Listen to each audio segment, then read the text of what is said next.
19h45, la Barrière Info Soir. Messieurs, dames, bonsoir et bienvenue à cette nouvelle session d'information du mercredi 6 novembre 2024. Le Premier ministre Ali Mohamed Lamine Zen a procédé hier après-midi à son cabinet à la mise en place du comité ad hoc chargé de réfléchir sur les conditions d'exercice des activités des médias privés du Niger. Ce comité, avec à sa tête le ministre de la Communication, dispose d'une dizaine de jours pour proposer des solutions de sortie de crise. Le résumé de cette rencontre, c'est avec Adam Soumana et Nasser Seydou. Promesse faite, promesse tenue. C'est le constat que l'on puisse dégager à travers cette rencontre entre le Premier ministre et les responsables des médias privés nigériens.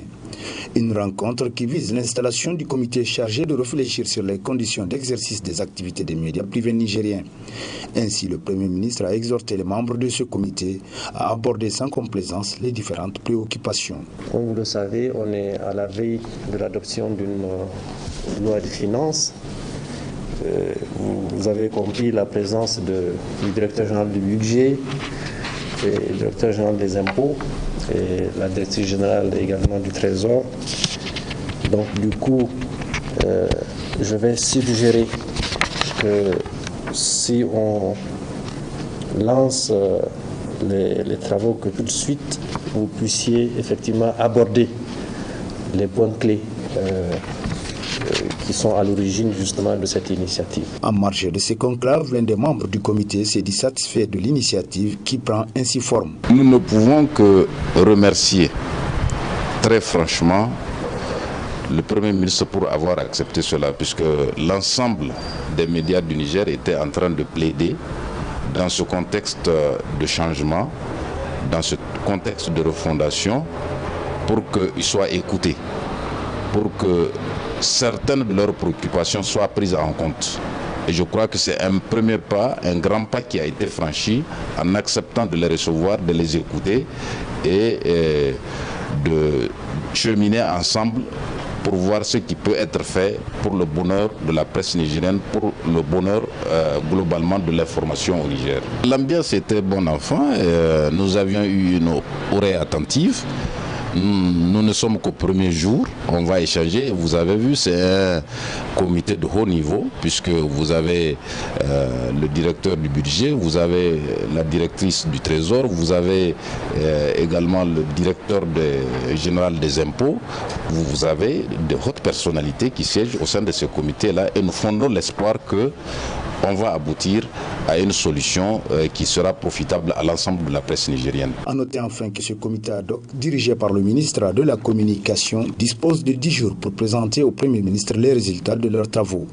Des résultats qui permettront sans nul doute d'apporter un ouf de soulagement aux médias privés nigériens, vu l'engagement des plus hautes autorités du pays. Plus d'une semaine après la rentrée scolaire 2024-2025 sur l'ensemble du territoire national, hier mardi, notre équipe a fait le tour de quelques établissements scolaires publics et privés de Niamey. Le constat qui se dégage, les cours ont débuté, nous rapportent Sekinat Sadou et Chebou Guissou. Plus d'une semaine après le lancement officiel de la rentrée scolaire 2024-2025, force est de constater que les cours ont bel et bien débuté et tout se passe dans de bonnes conditions. Dans tous les établissements visités, l'ambiance est studieuse. La situation des cours elle est normale. En tout cas ici chez nous au CESFAN, on a démarré les cours dès le premier jour de la rentrée. Et dans leur effectivité, nous avons pris soin d'élaborer nos tableaux de service, donc les emplois de temps pour les enseignants. Une semaine déjà avant la rentrée, chacun était en possession de son emploi de temps. Et le premier jour de la rentrée, on a démarré les cours. Vous aurez constaté vous-même que pratiquement tous les élèves sont en classe, ils prennent cours. Et la situation, vraiment, je le dis à nouveau, elle est normale. Les cours avancent normalement et on n'a pas de problème. Nos objectifs pour cette année scolaire 2024-2025, c'est de réaliser des résultats scores. Malgré le retard que nous avons accumulé, tout se passe bien. Tout se passe bien. Les cours ont repris Et comme vous le constatez, vraiment tout se passe très bien. Maintenant, c'est à savoir comment l'organisation interne pour pouvoir rattraper ce retard. Voilà, surtout pour les candidats.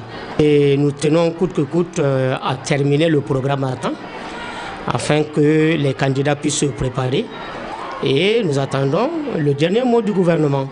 Le cours se déroule parfaitement et normalement. Nous avons débuté les cours normalement pour tous les niveaux, du jardin d'enfants jusqu'au lycée. Les cours vont à bon train.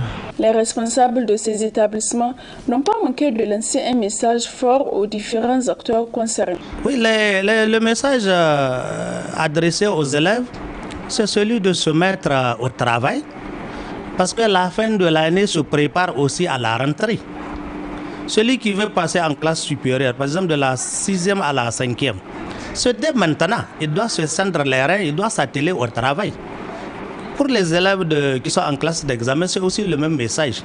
Et au-delà, je dis aux parents, ils doivent accompagner les élèves, surtout dans les petites classes qui pour le moment n'ont pas pris même la teneur de la chose. Par rapport aux élèves, c'est le travail, l'assiduité. Il faut que les élèves soient assidus et qu'ils se mettent au travail.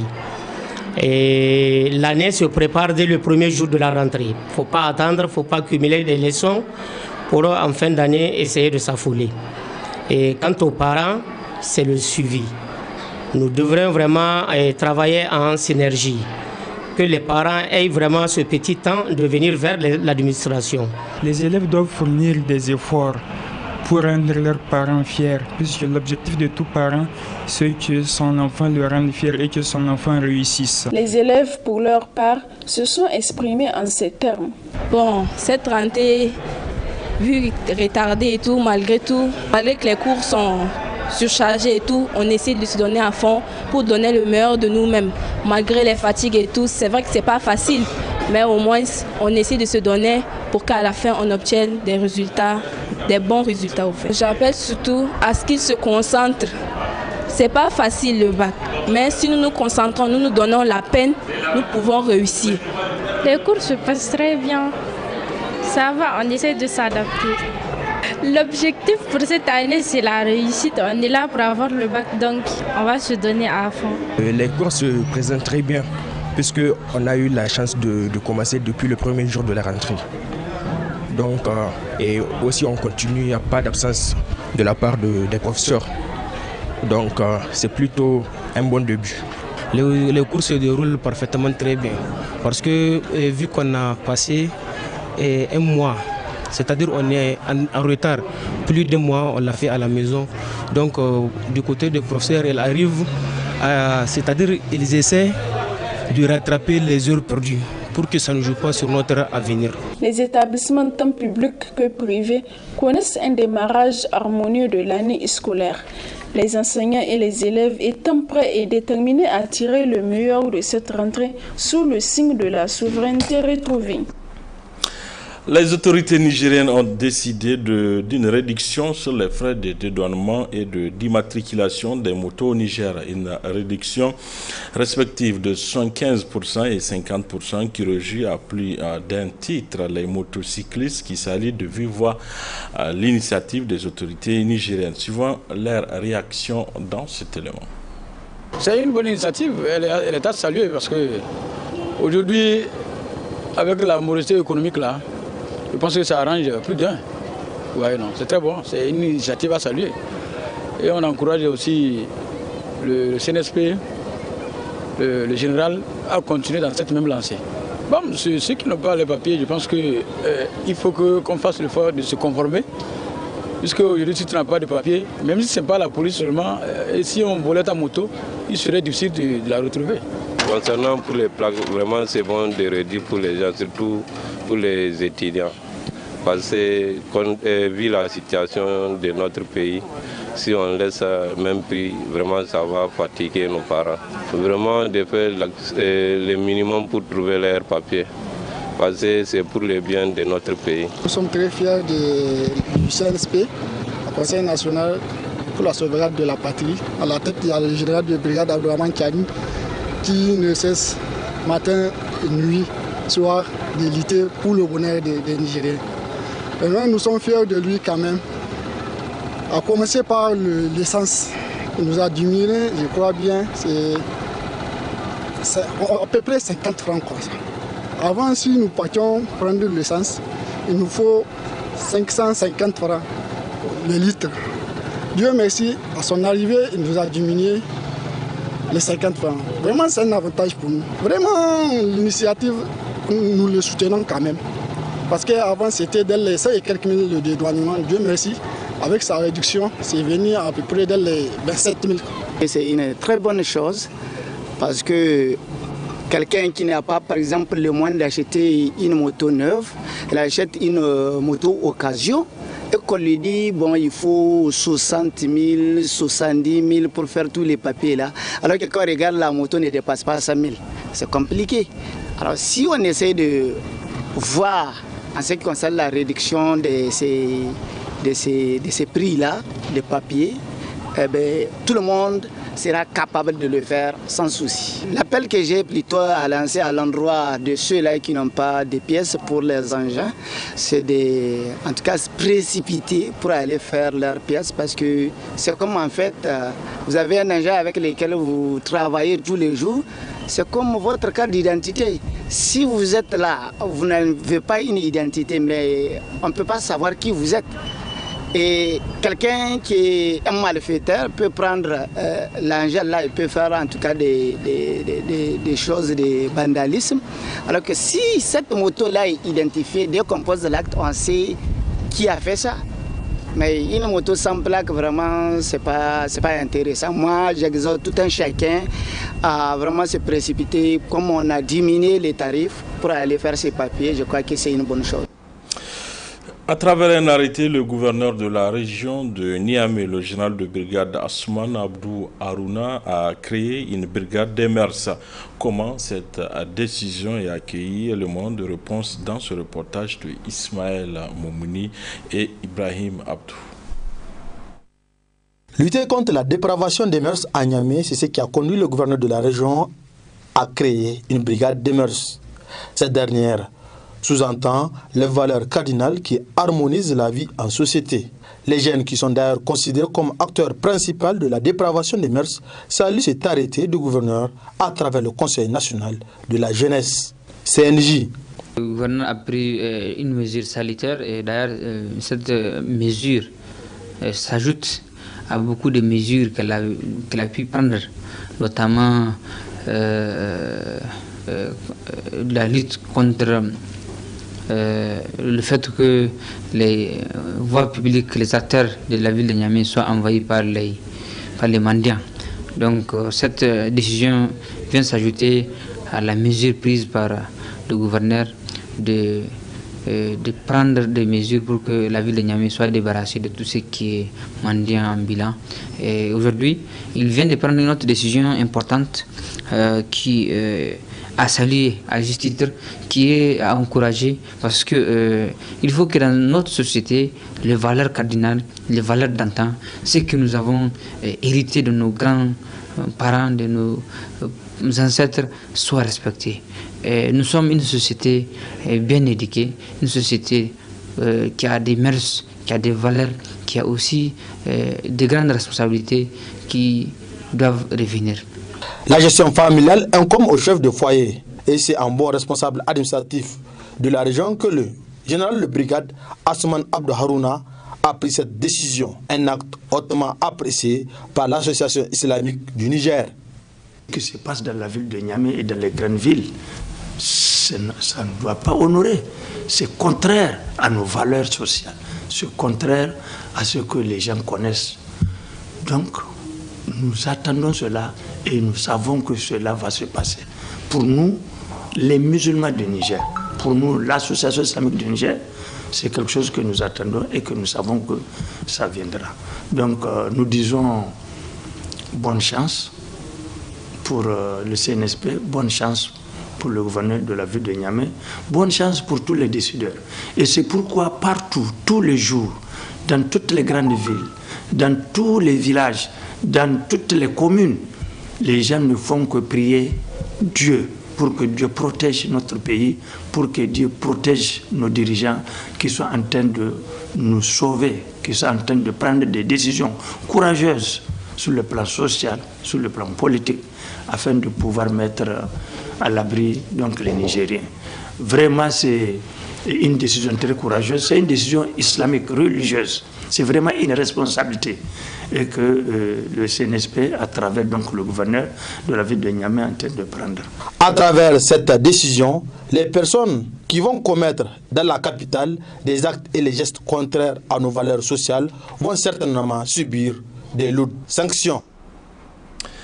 La Maison du Citoyen a abrité cet après-midi une conférence débat sur les énergies fossiles et la transition verte. Il s'agit d'une initiative portée par le réseau de la jeunesse nigérienne pour le changement climatique dans le cadre de la mise en œuvre d'un projet dénommé GARD. Le résumé avec Adam Soumana et Sadou Doumi.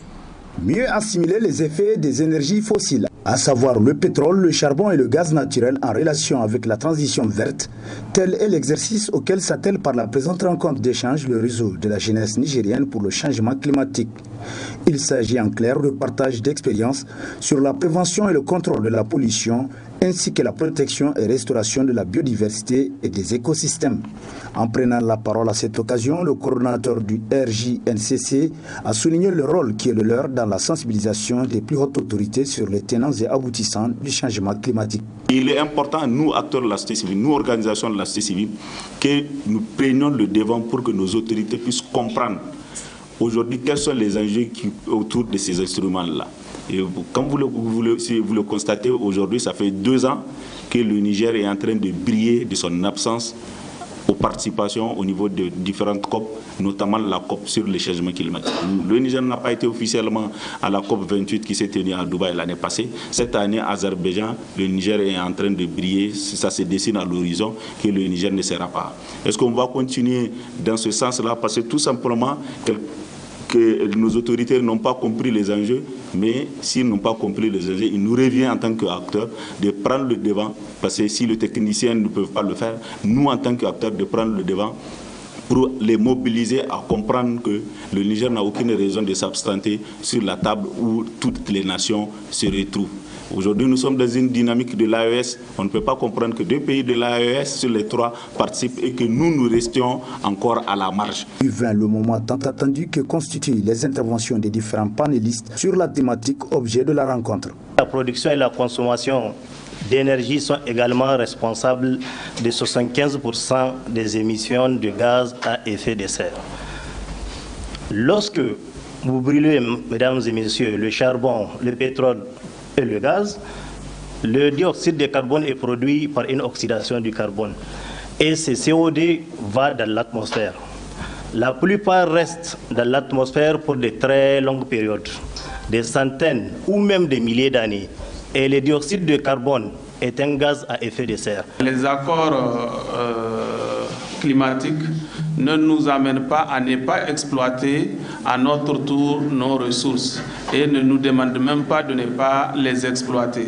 Parce que comme vous le savez, le Niger fait partie des pays de l'annexe qui ne sont pas chargés de faire des efforts en matière d'atténuation. Donc quand on parle de changement climatique, on a les 2 options qui sont l'adaptation et l'atténuation. Le Niger, en élaborant sa CDN, a pris pour 2 options prioritaires qui sont le secteur AFAT, c'est-à-dire agriculture, foresterie et autres affectations des terres, et le secteur de l'énergie. En s'engageant par rapport à la convention, donc nous communiquons ce que nous faisons au niveau national en matière de production de ces émissions-là. Qu'est-ce que nous faisons? Dès lors, il faut comprendre que quand on parle d'émissions, il l'a souligné, au niveau mondial, ce qui est sûr, il l'a souligné, l'énergie est prédominante en matière d'émissions, puisqu'il s'agit de combustion de combustible. Quand on dit combustible, comprenez, c'est de façon claire, c'est l'essence, le gasoil, le fioul lourd, n'est-ce pas? Les gaz, les différents gaz que vous voyez, c'est ça. Toutes choses que vous, comme vous brûlez, qu'on brûle ou qu'on fasse une combustion, il doit dégager un gaz à effet de serre, le CO2 principalement. C'est de ça qu'il s'agit. Donc, vous voyez bien donc l'énergie, effectivement, à la recherche de l'industrialisation, parce qu'après l'ère industrielle, les pays se sont développés en consommant de l'énergie. C'est de ça qu'il s'agit, effectivement. La consommation de l'énergie au niveau mondial, c'est clair et évident, en voisine les 80%. À travers le projet GORD, qui veut littéralement dire galvaniser et édifier l'action de l'Afrique à l'heure de la pandémie, porté par le réseau de la jeunesse nigérienne pour le changement climatique, les Nigériens seront davantage mieux édifiés sur les différents contours du changement climatique, à l'image de la présente conférence débat suivie avec une oreille attentive par l'assistance essentiellement composée de jeunes qui constituent l'avenir de la nation. Rendons-nous à Dosso où les usagers de la route se plaignent du dysfonctionnement des feux optiques des grands carrefours de la ville. Des usagers qui demandent aux autorités municipales de la ville de Dosso de penser à la réhabilitation de ces feux tricolores. Boubacar Ibrahim, Soumel Abdoulaye. Par circulation routière, il faut entendre le dépassement réglementé des automobiles ou autres usagers sur tout type de voirie urbaine. À Dosso, capitale légendaire de Jarmakoy, Soga a impliqué autrefois le fonctionnement normal des feux tricolores ou des signalisations lumineuses. Ces dispositifs, installés sur tous les grands axes et carrefours stratégiques de la ville, souffrent malheureusement d'un manque évident d'entretien et ne sont aujourd'hui que l'ombre d'eux-mêmes et d'autres complètement endommagés ou inexistants. C'est que déplorent usagers et riverains qui n'ont pas manqué d'inviter les autorités communales à faire preuve de réaction. Déjà,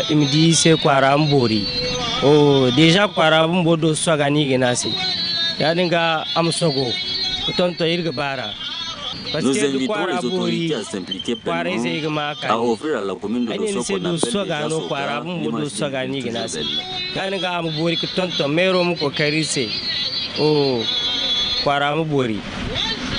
lokacin da akwai su babu accident da yawa mais yanzu vraiment akwai accident da yawa surtout yanzu da rentrée yayi da école ya tashi yan ce maka sector witter in nan masu kabu a daidaita kowa gauga yake yanzu wani huri inda ya kamata ya stop wani bai stop yana gani yana da abone biyu ko uku ka gani bai stop kai kuma kaga sai ka zo sai ya kwashe ka kenan vraiment muna roƙon surtout mairie wannan vraiment su kula da wannan hutacen.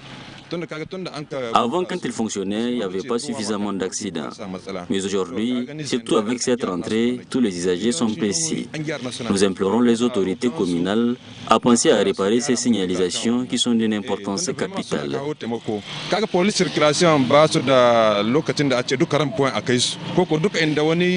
Abin ga hanya ke rabuwa a kai su tunda sun yi karamci kuwa kenan kaga hutan na yanka gyara suna taimako kenan suna tsaida kenan hutan ga su huce wannan su huce kenan kaga vraiment muna roƙon mairie don Allah su gyara mana wannan hutan.